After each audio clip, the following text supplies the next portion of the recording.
салому дуруд ҳаводорони канали футбародарон. Футбол бо голҳои зебояш мухлисонро мафтун кардааст ва чӣ қадаре ки шумораи онҳо зиёд бошанд, ҳамон қадар бозӣ ҷолиб мешавад. Вале ҳолатҳое мешаванд ки голҳо мухлисонро ба ханда меоранд. Агар бовар накунед, пас барномаи имрӯзаи моро то охир тамошо кунед. Кафолат медиҳам ки пас аз тамошои он таъбатон бурида хоҳад шуд.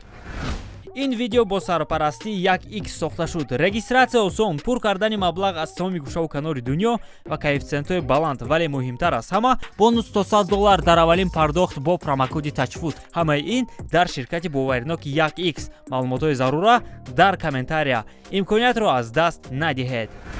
Сеск Фабрегас бо як партофт Санчесро ба ҳолати 1-1 бо дарвозабон баровард. Алексис Тубро ба кунҷи чапи дарвоза зарба зад, вале он ба сутун бархӯрду ба футболбози Реал Сосидад баргашт. Ҳимоятгар хост Тубро аз назди дарвозааш дур кунад, вале бубинед ки чӣ рух дод. ӯ онро рост ба дарвозабон равон кард ва бечора дарвозабон муаллифи автогол шуд.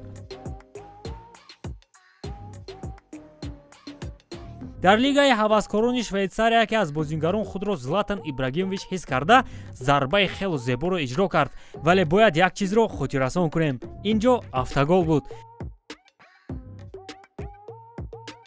Килиан Мбаппе бо кунҷи чап ҳамла карда ба Дракслер партофт кард. Дракслер дигар вариант наёфт ва ба самти номаълум партофт анҷом дод. ҳимоятгари рақиб бояд тубро аз ҷаримагоҳаш дур мекард, вале онро боз ба Дракслер партофт намуд. Дракслери бечора хост гол назанад ва боз партофти ноаниқ анҷом дод, вале ҳимоятгарони Лион нахостанд ин ҳамлаи зеборо вайрон кунанд ва ба дарвозаи худ автогол заданд. мегӯянд ки варзиш кафили сулҳ аст. рақибон бояд ана ҳамин гуна сулҳ дошта бошанд.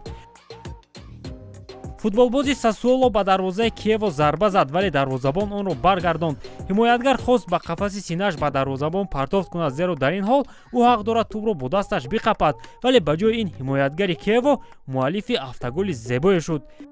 дар мо як зарбулмасале аст. агар як-дутои дигар ҳамин хел дӯст дошта бошанд, душман дар кор нест. марҳамат, акнун ин зарбулмасалро дар амал бубинед. ҳимоятгари дастаи Риеки бо ду ҳимоятгари рақиб дар ҳамла буд ва бо як ҳаракаташ ҳимоятгаронро аз наздаш дур кард. рости ҳимоятгарони Копенгаген худашон ин корро карданд.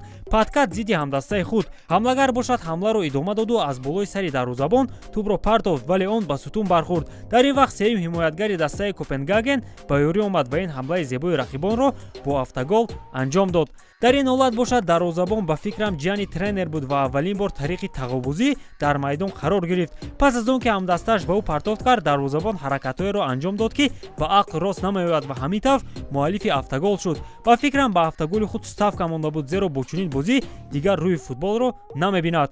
ҳолати навбатиро шаҳр додан тамоман душвор аст. вақте ки дарвозабони мунтахаби Узбекистон зарбаи қавӣ зад, он то назди дарвозабони Кореягӣ омад.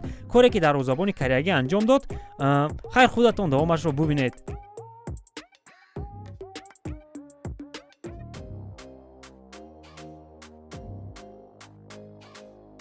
дар бози зидди Блекбурн футболбози Ливерпул Стен Колемор берун аз ҷаримагоҳ зарбаи начандон қавӣ зад. дарвозабон 100% боварӣ дошт ки онро меқапад, вале дар охирон лаҳза туп ба як чуқурия даромада баъдан аз болои сари дарвозабон вориди дарвоза шуд. ҳатто муаллифи гол аз ин чиз дар ҳайрат буд.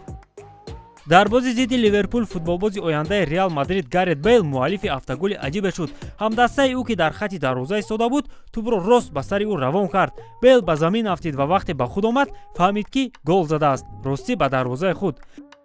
дар яке аз бозиҳои чемпионати Арабистон футболбозон яке аз дастаҳо хостанд дарвозабони худро бисанҷанд. вақте ҳимоятгарон барои туб мубориза мебурданд, яке аз онҳо чунон зарбаи зебо зад ки дарвозабон ҳеҷ гуна имкони баргардонидани онро надошт. голи зебо, вале меморӣ ҳамин голро ба дарвозаи рақибон занӣ, на ба дарвозаи худ.